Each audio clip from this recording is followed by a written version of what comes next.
السلام عليكم ورحمة الله وبركاته. ازيكم يا حبايبي، عاملين ايه؟ يا رب كلكم تكونوا بخير.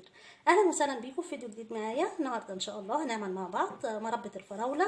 الفراولة موسمها اليومين دول متوفرة وسعرها رخيص. عملنا منها كده تفريزات رمضان، طبعا خزناها العصير في رمضان.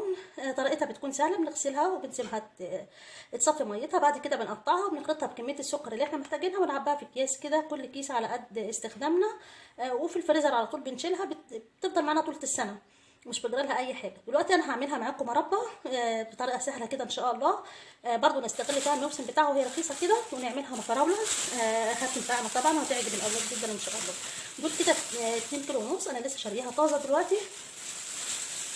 2 كيلو ونص. لما انضفها واغسلها، انا لسه جايباها هي لسه ما عملتش فيها اي حاجه خالص اهي.